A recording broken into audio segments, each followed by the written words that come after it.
नहीं 2 मिनट अच्छा लगता है। 2 मिनट 2 मिनट 2 मिनट हम खोल लिए थे, उसको खोल लेते हैं। ठीक रहता है, फिर हम आएँगे आप लोगों के पास।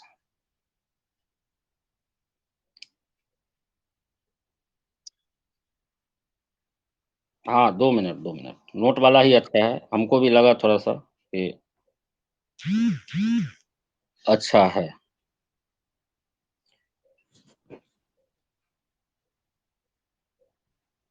आ गया नोट? दिखाई दे रहा है? ओके। तो यहाँ पर हम लोग जो है सो जो देखना है हम लोगों को, वो है आपका एग्जाम्पल्स ऑफ बायोलॉजिकल कंट्रोल, ठीक ना? तो एग्जाम्पल्स में जो बायोलॉजिकल जो कंट्रोल है, वो किस प्रकार का होता है, किस प्रकार का बायोलॉजिकल कंट्रोल है, तो ये हम लोग देखेंगे। इसमें हमने तुमको बताया कि जो पेस्टिसाइड के बारे में समझाए थे कि पेस्टिसाइड होता है कुछ कि पेस्टिसाइड को किस प्रकार से हम लोग यूज़ करते हैं, ठीक ना?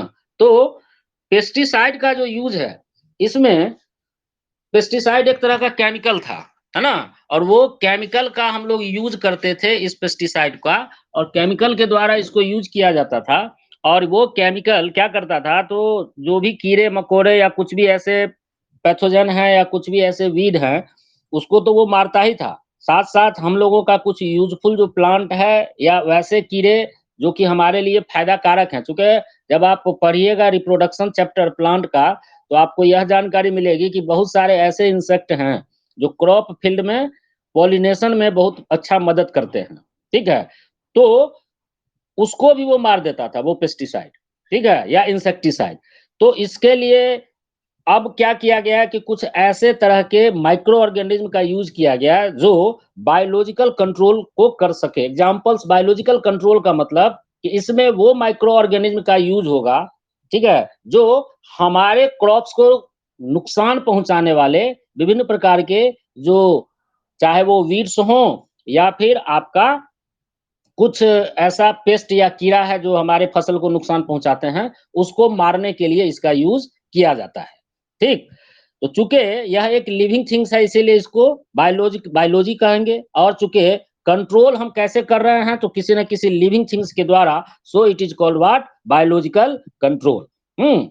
जैसे तुमने वहाँ देखा कि जो भी पेस्टिसाइड था, उसमें अलग-अलग तरह के उसका नाम था। अगर वीड को मारना है, तो उसको वीडीसाइड बोले, अगर हम या हर्बिसाइड बोले या अगर हमको किसी पेस्ट को मारना था, तो उसको हम पेस्टिसाइड बोले, अगर इंसेक्ट को मारना है केमिकली, तो उसको हम बोलेंगे इंसेक्टिसाइड, अगर रोडेंट को मारना है मतलब रैट, माइस, चूहा की कैटेगरी के, तो उसका जो मारने वाले को हम लोग बोले थे रोडेंटिसाइड।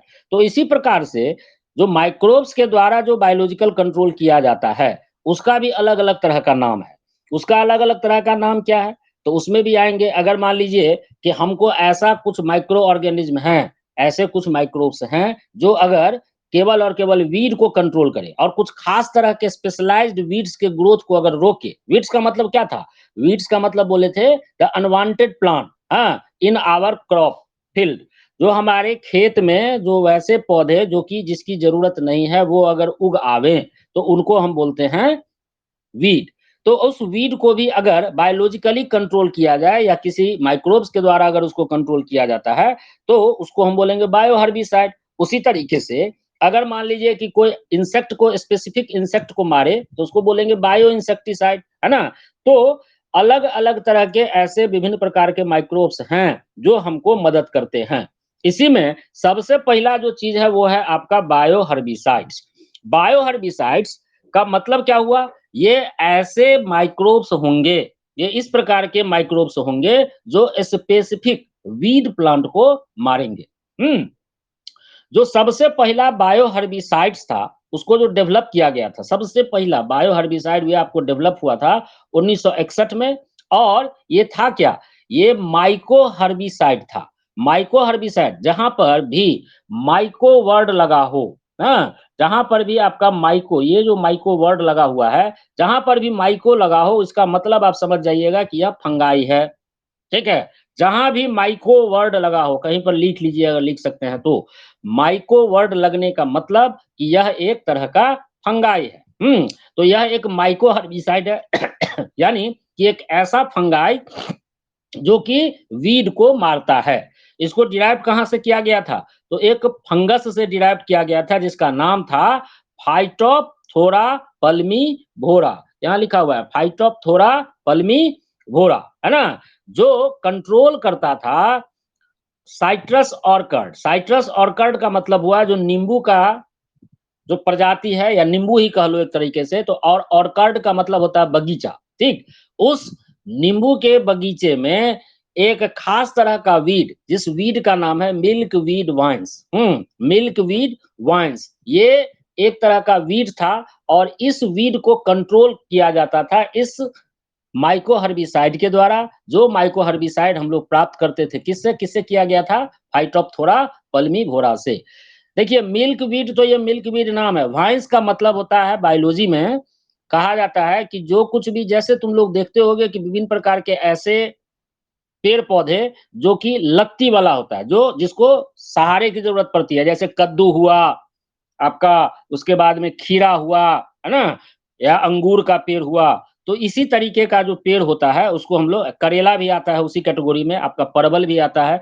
तो ये सब जो होते हैं ये वाइन्स कहलाते हैं, है ना? इसको वाइन मत पढ़ देना, ये वाइन्स लिखा हुआ है। तो ये मिल्कवीड एक तरह का वाइन्स था जिसको कंट्रोल किया जाता था एक खास प्रकार के फंगस फाइटोप्थोरा पल्मीभोरा से प्राप्त माइको हर्बिसाइड का वो काम करता था। आज के समय में जो लेटेस्ट टेक्निक के द्वारा जो वीड को कंट्रोल किया गया है, कैसे कंट्रोल किया गया है? तो हम लोग अब जैसे देखो कि फाइटोप्थोरा पल्मीभोरा में निश्चित रूप से कुछ ऐसे जीन होंगे जिस जीन के कारण वो इस वीड को मारता है या उसके ग्रोथ को रोकता है।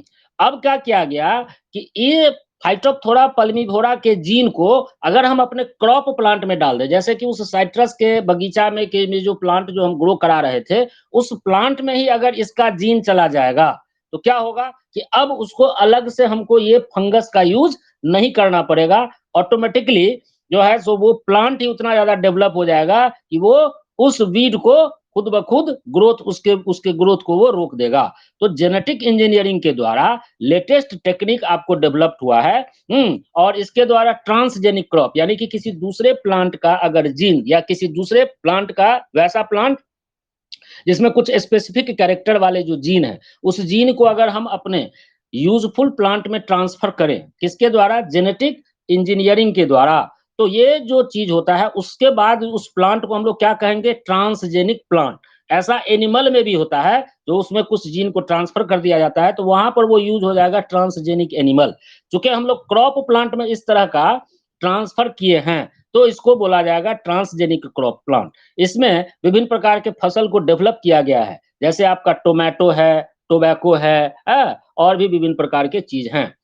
इसके साथ-साथ इसमें क्या हुआ कि जो ये होता कैसे है, तो इसमें जीन को इंट्रोड्यूस किया जाता है, वैसे जीन को जो कि हर्बिसाइडल रेसिस्टेंस के हैं, यानी कि जो वीड को मारने का काम करते हैं या वीड से रेसिस्टेंट होते हैं। उस तरह के जीन को ट्रांसफर कर दिया गया, इंट्रोड्यूस कर दिया गया क्रॉप प्लांट में, जिसमें यह क्षमता होती है, अब जैसे ही यह जीन चला जाएगा, तो उस प्लांट में यह क्षमता हो जाती है कि यह आपको क्या करेगा? तो अपने आप को टॉलरेट करवा लेगा हर्बिसाइड से। देन है आपका बायो इंसेक्टिसाइड। बायो इंसेक्टिसाइड क्या कहता है? तो देखिए, अभी पिछले साल की बात है जब तुम लोगों का ये निकला था मैट्रिक का रिजल्ट, याद करो कि अचानक से क्या हुआ था कि हमारे देश में एक टिड्डा, हाँ, टिड्डा तो समझते हैं जिसको ग्रास हॉपर कहते हैं, तो टिड्डा का अटैक बढ़ गया था हमारे खेतों पर। विभिन्न हर एक राज्य में इससे लेकर के परेशानी हो गई थी कि टिड्डा आपको पाकिस्तान की कहाँ से चला था और वो बहुत सारे फसल को नुकसान पहुंचा रहा था।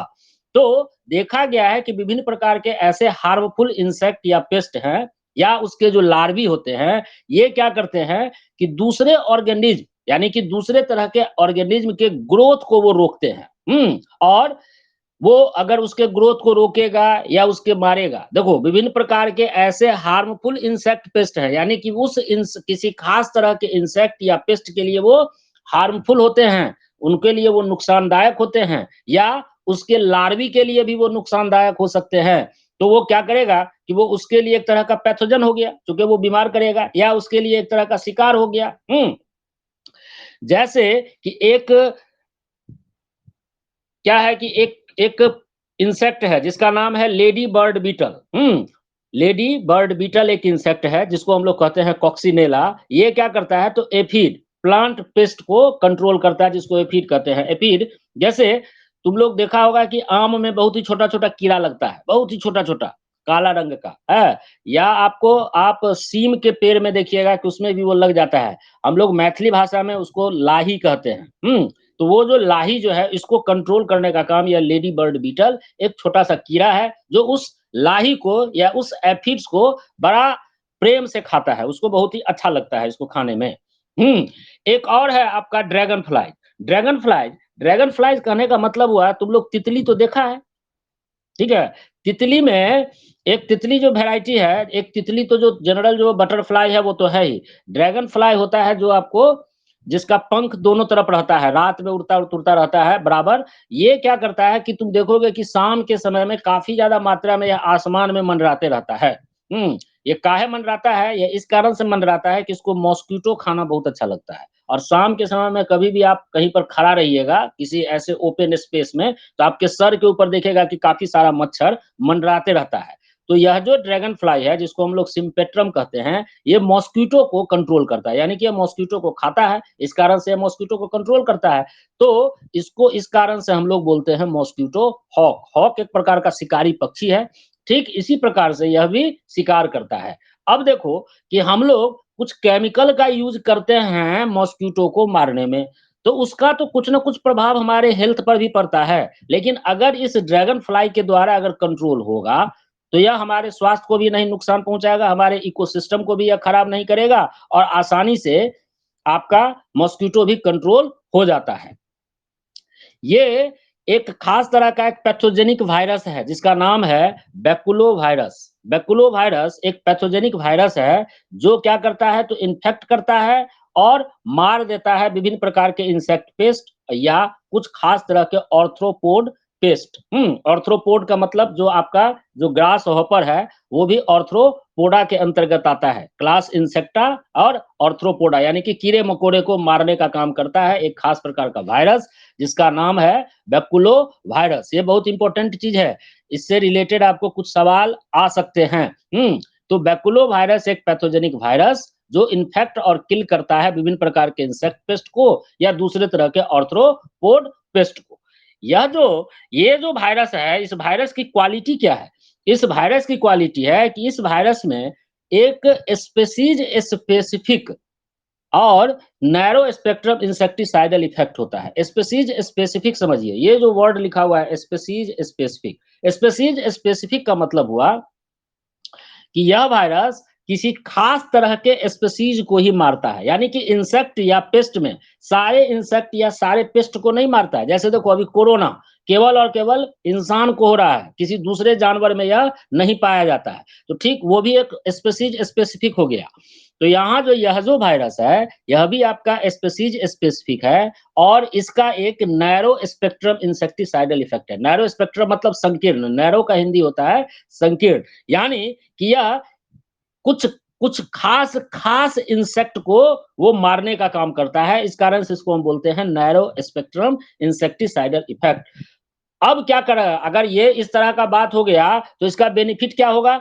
ये जो है सो आपको इसका कोई दूसरा बुरा बुरा प्रभाव जो है सो दूसरे तरह के ऑर्गेनिज्म पर नहीं पड़ेगा या नॉन टारगेट इंसेक्ट, यानी कि जो इंसेक्ट को आपको नहीं मारने का मन है या जो इंसेक्ट आपको नुकसान नहीं पहुंचा रहा है उसको तो आप नहीं मारिएगा, उसको मारने का कौन काम है? तो इसी प्रकार से यह केवल और केवल कुछ खास तरह के जो इंसेक्ट को मारता है, इसके कारण यह क्या हो गया कि यह दूसरे तरह के इंसेक्ट को ग्रो करने या उसको किसी तरीके का कोई प्रभाव नहीं छोड़ता है उसके ऊपर। तो यह नॉन टारगेट इंसेक्ट को नहीं मारता है। बैसिलस thuringiensis, ये बीटी टॉक्सिन याद रखिएगा, बीटी टॉक्सिन और क्राई प्रोटीन, ठीक है, दो ठो वर्ड याद रखिएगा, बीटी टॉक्सिन और cry protein. BT BT toxin, ठीक है, और क्राई प्रोटीन। इसके बाद एक और वर्ड आपको आएगा, एक वर्ड है आपका क्राई, क्राई प्रोटीन, है ना? ये दो ठो वर्ड आप याद रखिएगा, ठीक? ये आपको अभी तुरंत समझा देते हैं कि क्या होता है क्राई प्रोटीन।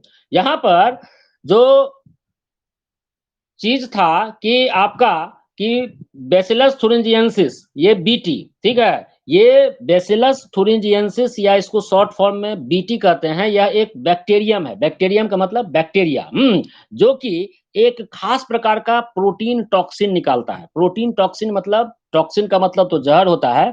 तो इस बैक्टीरियम के द्वारा एक खास प्रकार के जहर को निकाला जाता है। यह खास प्रकार के जहर को प्रोड्यूस करता है, और वो जहर किस चीज का बना होता है? प्रोटीन का बना होता है। तो यह प्रोटीन टॉक्सिन को निकालने वाला कौन सा बैक्टीरियम हो गया? Bacillus thuringiensis। और यह क्या निकालता है? प्रोटीन टॉक्सिन निकालता है। उस प्रोटीन टॉक्सिन का नाम बड़ा सुंदर है, उस प्रोटीन टॉक्सिन का नाम है थूरियोसाइड, है ना? ये जो आपका थूरियोसाइड है, ये थूरियोसाइड बैसिलस thuringiensis के द्वारा निकाला जाने वाला एक प्रोटीन टॉक्सिन थूरियोसाइड है। ये अगर प्रोटीन टॉक्सिन अगर कोई इंसेक्ट के द्वारा अगर खा लिया जाए, या किसी इंसेक्ट के द्वारा ले लिया जाए अपने शरीर के अंदर, या कोई मक्खी इसको खा ले, कोई मॉस्किटो खा ले, या कोई बीटल्स इसको इंजेस्ट कर ले, अपने शरीर के अंदर डाल दे, तो यह क्या करता है? तो मिड गट में, मिड गट मतलब हो गया आपका जो डाइजेस्टिव सिस्टम है, उसका जो नली है, उस मिड गट में यह आयन के ट्रांसपोर्ट को रोक देता है।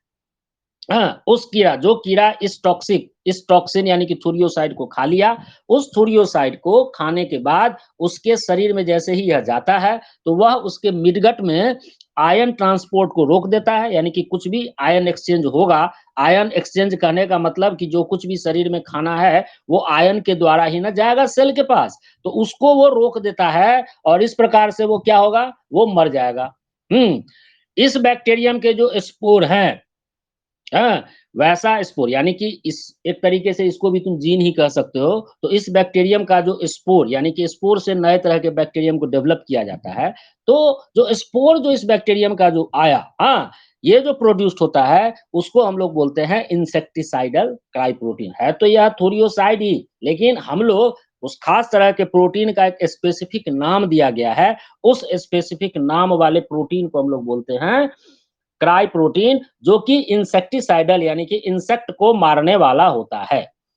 एक और आपका फंगी है जिसका नाम है ट्राइकोडर्मा। ट्राइकोडर्मा एक मिट्टी में पाया जाने वाला, मिट्टी में मौजूद एक फंगी है, जो कि बायो कंट्रोल, विभिन्न प्रकार के प्लांट पैथोजन पर वो बायो कंट्रोल के रूप में काम करते हैं। यानी कि ऐसे विभिन्न प्रकार के हमारे क्रॉप प्लांट हैं, जिसको विभिन्न प्रकार के लगने वाले अलग अलग तरह के इंसेक्ट को यह मारने का काम करता है। अगला है आपका कॉन्सेप्ट ऑफ आईपीएम। आईपीएम यानी कि integrated pest management. Integrated pest management यानी कि इंटीग्रेटेड जो पेस्ट मैनेजमेंट है, कॉन्सेप्ट ऑफ आईपीएम, आईपीएम का फुल फॉर्म होता है इंटीग्रेटेड पेस्ट मैनेजमेंट। ये पेस्ट मैनेजमेंट करने की क्यों जरूरत पड़ा? हमने ये देखा कि हम जो विभिन्न प्रकार के केमिकल्स का यूज जो कर रहे हैं, अलग अलग तरह के जो केमिकल्स का यूज करते हैं अपने फसल को डेवलप करने के लिए, तो वो फसल को डेवलप करने के लिए जो केमिकल यूज करते हैं, उसका बहुत बुरा प्रभाव हमारे इन्वायरमेंट पर भी पड़ता है, और इसके साथ साथ हमारे मिट्टी को भी नुकसान पहुंचता है, हमारे स्वास्थ्य को भी यह असर डालता है। तो इस कारण से क्या किया गया कि अगर हम कुछ माइक्रोब्स का यूज करके, और अगर हम माइक्रोब्स का यूज करें और इसके द्वारा अगर हम खेती करें, तो क्या होगा कि यह इन्वायरमेंट का इससे नुकसान भी नहीं होगा, प्लस हमारे विभिन्न प्रकार की जो स्वास्थ्य समस्याएं हैं उससे भी हम बच सकते हैं। तो इसी के लिए यह कॉन्सेप्ट लाया गया आईपीएम का, जिसकी रिक्वायर्ड है कि हम लोग अपने इन्वायरमेंट को इसके द्वारा बचावें। किससे? जो एग्रो केमिकल पॉल्यूशन होता है। एग्रो केमिकल यानी कि खेती में यूज होने वाले केमिकल के कारण जो पॉल्यूशन होता है, खेती को करने के लिए यूज्ड होने वाले जो केमिकल हैं, उसके द्वारा जो पॉल्यूशन होता है, कुछ भी पॉल्यूशन हो, चाहे सॉइल पॉल्यूशन हो, वाटर पॉल्यूशन हो या एयर पॉल्यूशन हो, तो कुछ भी चीज़ अगर खेती के कारण पॉल्यूशन हो रहा है, उस पॉल्यूशन चूँकि खेती के कारण खेती में यूज़ होने वाले केमिकल के कारण हो रहा है, तो इस कारण से इसको हम बोलेंगे एग्रोकेमिकल पॉल्यूशन। और इसको इससे हम लेकर के इसको हम कम करें और इसके साथ-साथ दूसरा चीज़ कि हम एग्रीकल्चरल प्रोडक्टिविटी हमको हायर मिले, यानी कि ज़्यादा से ज़्यादा मात्रा में खेती का उत्पाद भी हमको मिले। यहाँ तक आपका है कॉन्सेप्ट ऑफ आईपीएम, बस इतना ही छोटा ही सा था। इसमें पूछबो करेगा ना तो 2 नंबर का पूछेगा, what do you mean by IPM? तो बस यही चीज़ आपको लिख देना है, उससे ज़्यादा आपको कुछ भी नहीं लिखना है। आफ्टर दैट अब हम लोग आते हैं व्हाट यू लर्न, यानी कि आपने क्या सीखा, या एक तरह का ऑब्जेक्टिव है। तो ऑब्जेक्टिव में जो पहला है trichoderma harzianum is useful for, trichoderma harzianum is useful for bioremediation, gene transfer, reclaiming wasteland और biocontrol of soil borne plant pathogen. ध्यान से समझो, बायो रेमिडिएशन का मतलब होता है कि बायोलॉजी के द्वारा, यानी कि बायोलॉजिकल ऑर्गेनिज्म के द्वारा अगर हम कुछ इलाज करते हैं, चाहे प्लांट का करें, किसी एनिमल का करें या खुद का इलाज अगर करते हैं, तो उसको हम कहेंगे बायो रेमिडिएशन। जीन ट्रांसफर का मतलब होता है कि एक जीन का ट्रांसफर किसी दूसरे और एक ऑर्गेनिज्म से दूसरे ऑर्गेनिज्म में अगर जीन का ट्रांसफर किया जाए। रिक्लेमिंग वेस्टलैंड, कोई ऐसा जमीन है जिसका कि कुछ भी यूज नहीं हो रहा है, उस वेस्टलैंड को हम लोग किसी काम में अगर लगा लें, किसी काम लायक उसको बना दें, तो that is called the reclaiming wasteland. और biocontrol of soil borne plant pathogen, तो जस्ट अभी पढ़ाए कि जो एक ट्राइकोडर्मा जो फंगस है, एक सॉइल फंगस है जो काम करता है एक तरह का बायो कंट्रोल एजेंट के रूप में विभिन्न प्रकार के प्लांट पैथोजन। तो बुआ इसका आंसर क्या हो जाएगा? D, bio control of soil borne plant pathogen. ठीक है। दूसरा जो आपका जो सवाल है, बैसिलस थुरिनजिएंसिस, बैसिलस थुरिनजिएंसिस यानी कि बीटी स्ट्रेन जो है वो, या यो इसका प्रयोग हम लोग क्या चीज बनाने में करते हैं, किस चीज को बनाने में करते हैं? तो इसको हम लोग बनाने में किस चीज में यूज करते हैं? तो इसको हम लोग यूज करते हैं, ये है biometallurgical technique, biomineralisation process, bioinsecticidal plant या बायो फर्टिलाइजर। तो देखो, बायो मेटलर्जिकल टेक्निक में तो हम इसका यूज नहीं करते हैं। मेटलर्जी होता है कि किसी प्रकार के मेटल का अगर उससे विभिन्न प्रकार के जो चीज का खास खास खास चीजों का यूज बनाने का में जो प्रयोग होता है, दैट इज कॉल्ड मेटलर्जी, यानी कि मेटल का एक्सपेंशन। तो अगर उसमें कोई बायोलॉजिकल टेक्निक अपनाया जाए तो दैट इज कॉल्ड बायोमेटलर्जिकल टेक्निक। इसको तो हम लोग नहीं पढ़ा। बायो मिनरलाइजेशन प्रोसेस, यानी कि मिनरल बनाने के लिए अगर किसी भी लिविंग ऑर्गेनिज्म का यूज किया जाए तो बायो मिनरलाइजेशन प्रोसेस हो गया। बायो इंसेक्टिसाइडल प्लांट से पहले आते हैं बायो फर्टिलाइजर। बायो फर्टिलाइजर में, बायो फर्टिलाइजर का मतलब जो हम लोग आगे पढ़ेंगे, अगला सेक्शन है आपका। और ये बायो फर्टिलाइजर का मतलब हुआ कि वैसा फर्टिलाइजर जो लिविंग ऑर्गेनिज्म से हम लोग फर्टिलाइजर, फर्टिलाइजर का मतलब होता है खाद, उसको अगर हम प्राप्त करते हैं। लेकिन हम लोग ये बीटी टॉक्सिन का जो स्ट्रेन है, बैसिलस थुरिनजिएंसिस के बारे में पढ़े, इस सी के बारे में, that is called bio insecticidal plant, है ना। तो ये हो गया इसका सी आंसर। तीसरा जो है कि ये तो आप लोग पढ़े थे कि process of biogas production is, process of biogas production, biogas को बनाने का जो प्रोसेस है वो क्या है, किसके द्वारा होता है? Aerobic process, anaerobic process, active process, passive process. तो बताए थे कि यह जो इसमें जो बैक्टीरिया जो होते हैं उसको हम लोग मिथानोजेन बैक्टीरिया कहते हैं, और यह बैक्टीरिया ऑक्सीजन की अनुपस्थिति में काम करता है। तो ऑक्सीजन की अनुपस्थिति में जो कुछ भी प्रोसेस होता है उसको कौन सा प्रोसेस कहते हैं? बिल्कुल सही, एनएरोबिक प्रोसेस कहा जाता है। देन है, which of the following bacteria is present in the rumen of cattle? rumen of cattle मतलब हो गया, rumen कहते हैं जो मवेशी है, गाय भैंस, उसका जो डाइजेस्टिव सिस्टम है उसको कहा जाता है रूमेन। रूमेन इसलिए कहा जाता है कि कुछ ऐसे विशेष प्रकार के जानवर हैं जो जुगाली करते हैं। जुगाली करना तो आप लोग जानते होइएगा, जो आराम से बैठ करके मुंह चलाते रहता है उसको कहते हैं जुगाली। तो जो जुगाली करने वाले जो जानवर होते हैं उसी को कहा जाता है रूमेन। इसमें खास तरह का, इसके डाइजेस्टिव सिस्टम में एक खास तरह का पाउच होता है, थैली होता है, जिसमें जब वो चारा चरते रहता है तो सारे चारे को हल्का हल्का चबा करके उसमें डाल लेता है, और जब वो आराम से बैठता है तो वो उसको खाते रहता है। ये इसके लिए एक लाइफ सेविंग प्रोसेस है। ये लाइफ सेविंग कैसे है? तो हमारे यहाँ ना जो भी गाय भैंस है वो आप बांध करके खूंटे से रखते हैं, लेकिन आप जंगल के बारे में सोचिए कि जंगल में अगर वो खाना खाते रहेगा और वहीं पर बढ़िया से उसको चबा-चबा करके और खाना शुरू करे, तो जो शिकारी हैं वो आकर के उसको मार देगा, शेर, बाघ, कुछ भी जानवर। तो वो क्या करता है, इस कारण से जल्दी-जल्दी में खा लेता है, चारा चर लेता है और फिर जब किसी सुरक्षित स्थान पर जाता है, तो वहाँ पर वो आराम से इसको चबाते रहता है, ठीक है? तो इस कारण से यह इसका एक लाइफ सेविंग प्रोसेस है। तो इसमें जो प्रोसेस जो होता है बायोगैस प्रोडक्शन में, तो उसके रूमेन में खास प्रकार का बैक्टीरिया पाया जाता है जिसको हम लोग कहते हैं मिथेनोजेन। ये मिथेनोजेन बैक्टीरिया जो है सो बायोगैस के प्रोडक्शन में मदद करता है और चूंकि यह मीथेन का को प्रोड्यूस करता है, उसके उसके ऑर्गेनिक मैटर को डिकम्पोज करके और उससे वो मीथेन का प्रोडक्शन करता है। और भी दूसरे तरह के गैसेस का भी प्रोडक्शन करता है, लेकिन ज्यादा मात्रा में मीथेन का प्रोडक्शन करता है। इस कारण से इसको हम लोग मिथेनोजेन कहते हैं और यह जो मिथेनोजेन बैक्टीरिया है यह काम करता है जब ऑक्सीजन अनुपस्थित होता है, तो इस कारण से इसको हम लोग बोलते हैं एनएरोबिक प्रोसेस। ठीक है? और जो बैक्टीरिया जो पाया जाता है, चूँकि मीथेन को बनाता है, इस कारण से इसका आंसर हो जाएगा C, methanobacterium. Then biogas is produced by, ये तो उसी क्वेश्चन का आपका जो जवाब हो गया कि बायोगैस कैसे प्रोड्यूस्ड होता है, तो एरोबिक ब्रेकडाउन ऑफ बायोमास, बिल्कुल नहीं। एनएरोबिक ब्रेकडाउन ऑफ बायोमास, बिल्कुल। बायोमास का जो कुछ भी उसने खाया, उसका जो ब्रेकडाउन हो गया एनएरोबिकली यानी कि ऑक्सीजन की अनुपस्थिति में, तो ये हो सकता है with the help of methanogenic bacteria. Yes, ये भी होगा कि मिथेनोजेनिक बैक्टीरिया के मदद से बायोगैस प्रोड्यूस्ड होते हैं। चलो बढ़िया है। डी में एक ऑप्शन दिया हुआ है बोथ बी एंड सी, इस कारण से इसका आंसर हो जाएगा D, both B and C. Then question number अगर आप छठा की बात करें तो छठा में है कि methanogen growing anaerobically on cellulosic material. Cellulosic material मतलब जो कुछ भी वो चारा चर रहा है, जो कुछ भी जो कैटल हमारा जो खाना खाता है जो प्लांट को, उसमें प्लांट क्या चीज बनाते हैं, फोटोसिंथेसिस पढ़े ना, तो फोटोसिंथेसिस में बनता क्या है, ग्लूकोज। ग्लूकोज को क्या कहते हैं, सेलुलोज। तो वही सेलुलोज मटेरियल हुआ बायोमास। तो उस सेलुलोज मटेरियल को जो तोड़ने का जो काम आपका जो करता है मिथेनोजेन, मिथेनोजेन वे आपको एनएरोबिकली ग्रो करता है किस पर, सेलुलोजिक मटेरियल पर। एनएरोबिकली मतलब वहां ऑक्सीजन उपस्थित नहीं होता है, तो इसके द्वारा वो क्या चीज को प्रोड्यूस करता है, जब वो उस सेलुलोजिक मटेरियल पर ग्रो करता है एनारोबिकली यानी कि उसका ब्रेकडाउन करता है, तो वो क्या प्रोड्यूस करता है, मीथेन प्रोड्यूस करता है।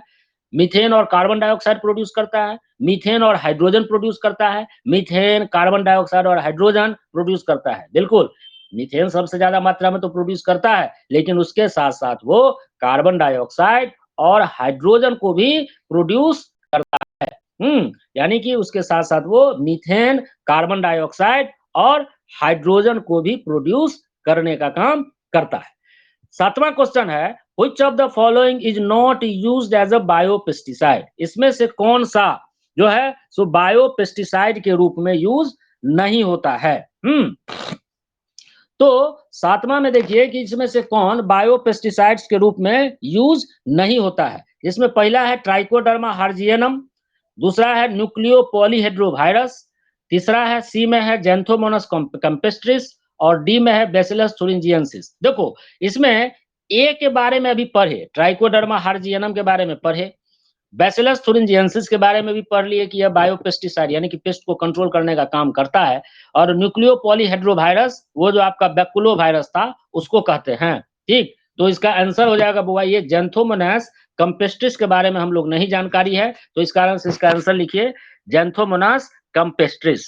ठीक, आठवां क्वेश्चन है कि अब microbial bio control agent, microbes जो कि बायो कंट्रोल एजेंट का काम करता है, ये यूज्ड होते हैं बटरफ्लाई कैटरपिलर इस सबको कंट्रोल करने में, उसका क्या नाम है, trichoderma polysporum, bacillus thuringiensis, Streptococcus, mycorrhiza. अभी जस्ट न बताए कि बैसिलस thuringiensis यानी कि से बीटी टॉक्सिन, बीटी जो है इससे एक प्रोटीन टॉक्सिन निकलता है जिसको थुरियोसाइड कहते हैं। और इसी थुरियोसाइड को अगर कोई इंसेक्ट के या कोई बटरफ्लाई या कैटरपिलर या किसी भी प्रकार का फ्लाई उसके शरीर के अंदर ये चला जाएगा तो उसके मिड गट में आयन ट्रांसपोर्ट को यह रोक देता है। तो वो इसका आंसर होगा B, that is called bacillus जिएंसिस, ठीक है, बैसिलस थुरिंजिएंसिस इसका आंसर हो जाएगा। करने गया। हाँ ठीक है। 9वां question, a biopesticides are, biopesticides क्या होता है? तो बायोपेस्टिसाइड्स आपका किसको कहते हैं? तो बायोपेस्टिसाइड एक केमिकल है जो कि यूज्ड होता है पेस्ट को मारने के लिए। एक लिविंग ऑर्गेनिज्म या उसके प्रोडक्ट होते हैं जो यूज्ड होते हैं पेस्ट के कंट्रोल करने के लिए, या वैसा ऑर्गेनिज्म होता है जो हमारे फसल को नुकसान पहुंचाता है, या इसमें से कोई नहीं। तो बिल्कुल अभी न पढ़े कि यह एक खास तरह का लिविंग ऑर्गेनिज्म है या उसके प्रोडक्ट हैं जो आपको यूज्ड होते हैं पेस्ट को कंट्रोल करने के लिए। आंसर इसका हो जाएगा बी। देन आपका यह लास्ट क्वेश्चन है कि integrated pest management, IPM, integrated pest management क्या करता है? किस चीज के यूज को रोकने का काम करता है? किस चीज का जरूरत से ज्यादा यूज को या रोकने का काम करता है? बायोलॉजिकल मेथड को, केमिकल पेस्टिसाइड को, मैकेनिकल मेथड को, या ऑल ऑफ दीज को? बिल्कुल नहीं, यह केमिकल पेस्टिसाइड को रोकने का काम करता है, बी। अगला जो इसके साथ आपका यह टॉपिक आज का खत्म हुआ, आज का क्लास। लेकिन खुशी की बात यह है कि ये हम बता रहे हैं कि microbes as a bio fertiliser, ये नेक्स्ट क्लास तो है ही, इसके साथ साथ यह आपका लास्ट क्लास है, यानी कि इस चैप्टर का यह लास्ट क्लास है। देखो कितना तेजी से यह चैप्टर खत्म हो गया। तो microbes as a bio fertiliser यहाँ पर हम लोग कल इसका डिस्कशन करते हुए और इस चैप्टर को भी खत्म करेंगे। तो तब तक के लिए ओके। अब हम इस स्क्रीन सेवर को हटाते हैं, आ जाते हैं आप लोगों के पास। चलिए और बोला जाए, किसको क्या प्रॉब्लम है भाई, बोलो।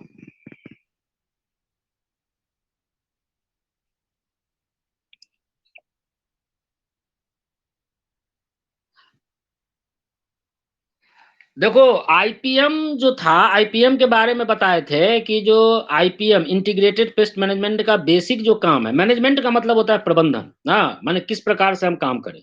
तो पेस्ट मैनेजमेंट को किस प्रकार से प्रबंधित किया जाए, तो इसमें हम वैसे चीजों का जो कुछ भी खेती के लिए जो केमिकल का जो यूज हो रहा है, खेती हम करेंगे, क्रॉप का प्रोडक्शन करेंगे, तो निश्चित रूप से हम लोगों को केमिकल यूज करना पड़ेगा।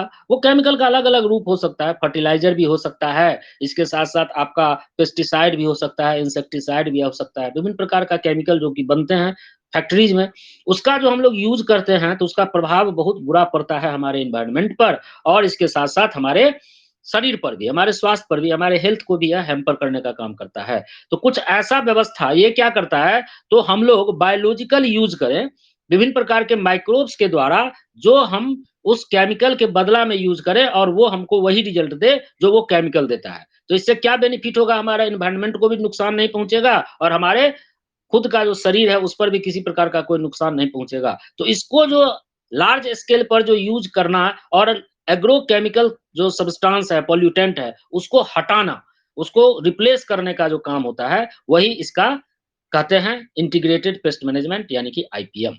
और बोलो ऑब्जेक्टिव। क्राई प्रोटीन जो हम लोग जो निकाले बेसिलस thuringiensis से एक खास प्रकार का जहर बनाता है। वो बेसिलस thuringiensis एक बैक्टीरिया है, वो बैक्टीरिया एक खास प्रकार का एक प्रोटीन का निर्माण करता है जो कि एक टॉक्सिन का काम करता है, टॉक्सिक प्रोटीन होता है।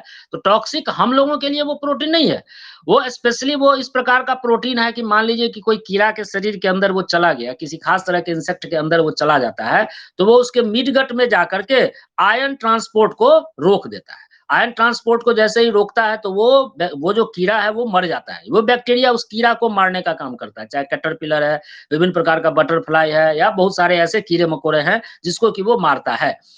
उसी बेसिलस thuringiensis से वो जो टॉक्सिक प्रोटीन था उसका नाम था थुरियोसाइड है। अब यह जो थुरियोसाइड है उसको हम लोग जो आइसोलेट करके जो निकाले, है, जो प्रोटीन, क्योंकि टॉक्सिक प्रोटीन है तो उसको जो हम लोग निकाले, उसी प्रोटीन, उसी थुरियोसाइड को कहा गया क्राई प्रोटीन। ठीक है, that is called a cry protein. और एक गीत बजा देते हैं। और किसी को कोई प्रॉब्लम है? Everything is okay. ठीक है, हरिओम कुमार फी पेमेंट कीजिए। ठीक है, बाद बाकी तो यहाँ जो है सबका फी पेमेंट है। चलो। हरिओम कुमार, पेमेंट कीजिए फी। ओके, बंद करें तब? Okay, bye.